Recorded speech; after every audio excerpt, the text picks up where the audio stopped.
अस्सलाम वालेकुम। क्या हाल है? उम्मीद है सब लोग खैरियत से होंगे, खुश होंगे।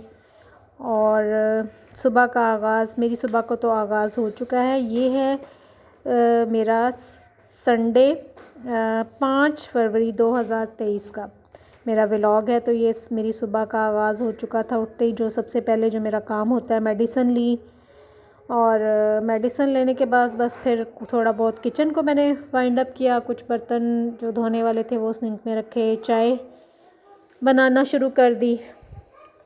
चाय बन रही थी तो बस साथ साथ क्लीनर भी घर में आ गई थी, उसको भी थोड़ी बहुत इंस्ट्रक्शन मैंने दी काम वगैरह के लिए। और संडे को नाश्ता हमारा थोड़ा लेट होता है तो वो फिर दोपहर का ही टाइम हो जाता है खाने का। बस साथ साथ फिर मैंने मशीन भी अपनी चलाई हुई थी साथ, और कपड़े डाले उसमें मशीन में, क्योंकि ये भी बड़ा ज़रूरी होता है। संडे को यूनिफॉर्म होते हैं और जो दूसरे कपड़े धोने वाले होते हैं, शर्ट्स वगैरह होती हैं, वो मैं संडे को करती हूँ, सारे कपड़े धोती हूँ। फिर मंडे से उनकी प्रेसिंग शुरू हो जाती है। तो इस तरह ये काम चल रहा था। बस आपको पता है कि मसरूफ़ियत तो फिर सारा दिन रहती है, कुछ ना कुछ काम चल रहा होता है। किचन का काम भी चल रहा होता है, क्लीनिंग भी चल रही होती है साथ साथ, और साथ साथ कपड़ों की धुलाई भी हो रही थी। और ये फिर दोबारा मैं बाहर गई हूँ, मैंने कहा देखूँ अब कैसा मौसम है। थोड़ा फ्री होके गई थी तो बाहर धूप बड़ी अच्छी थी और मशीन में पानी भी पूरा हो चुका था। फिर सर्फ़ डाला। हाँ, इसमें ये है कि थोड़ा सा मैंने आपको ये बताना था कि अक्सर लोग शिकायत करते हैं कि जो ऑटोमेटिक मशीन्स होती हैं, वॉशिंग मशीन्स, उनमें कपड़ों की ना सही तरह से सफाई नहीं होती। अक्सर ये होता है कि कॉलर्स और जो शर्ट्स के कफ्स वगैरह होते हैं या शलवारों के पाइंचे होते हैं, उन पे दाग होते हैं या कपड़ों पे दाग वैसे ही लगे रह जाते हैं। तो इसका मेरे पास तो मैं तो यूँ ही करती हूँ कि जब से मैंने ये मशीन को यूज़ करना शुरू किया है, मैं इसमें पानी डाल के, सर्फ़ डाल के कुछ देर के लिए छोड़ देती हूँ, यानी कपड़े उसमें डिप रहते हैं।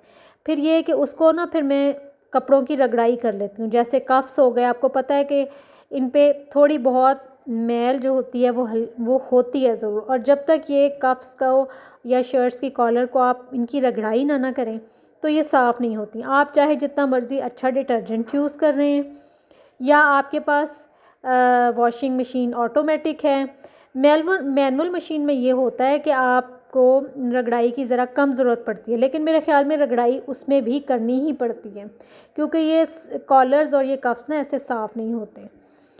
तो इसके बाद फिर काम करने के बाद मशीन में कपड़े डाले, नाश्ता वगैरह करवाने के बाद ये टाइम हो गया था कोई 2 बजे का।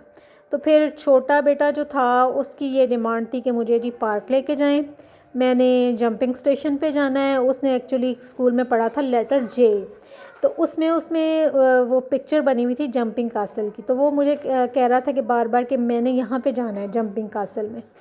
तो उसको फिर हम ले गए पार्क में। मुल्तान का बड़ा मशहूर पार्क है, चमनज़ार मुल्तान, अस्करी पार्क मुल्तान, वहाँ हम ले गए इसको। तो उस दिन मौसम भी बहुत अच्छा था और ख़ूब पार्क में गहमा गहमी थी, रौनक थी काफ़ी। तो फिर बेटे ने भी खूब इंजॉय किया। ये देखें जी, ये वहाँ पे है झील, छोटी सी झील बनी हुई है, यहाँ पे बोटिंग भी होती है। और वो इसमें लोग फिर वो जो रोप के ऊपर से गुज़र के जाते हैं, रोप पे मतलब स्लाइड करते हैं, स्लेक के ऊपर से गुज़र के जाते हैं, वो भी यहाँ पे होता है। तो ये काफ़ी बड़ी स्लाइड थी, बच्चे काफ़ी इंजॉय कर रहे थे, मौसम बहुत अच्छा था। तो सालार को स्टार्ट में थोड़ा सा ना उसके ऊपर जाते हुए थोड़ी डिफ़िकल्टी महसूस हुई, थोड़ा हेजिटेट कर रहा था ऊपर जाने से ना, लेकिन फिर एक दफ़ा जब उसने ऊपर चला गया ना, ऊपर स्लाइड पे पहुंच गया और नीचे आया, तो फिर उसको खूब मज़ा आने लगा।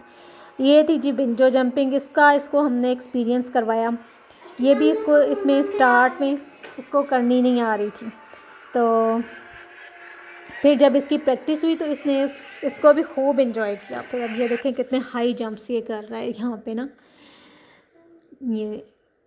ये तो ऐसा दिल कर रहा था कि बस जी। इसके बाद फिर हमने ये फ्राइज़ लिया और चना चाट ली और खाया और खूब एंजॉय किया, और बस फिर ये था मेरा आज का व्लॉग। अल्लाह।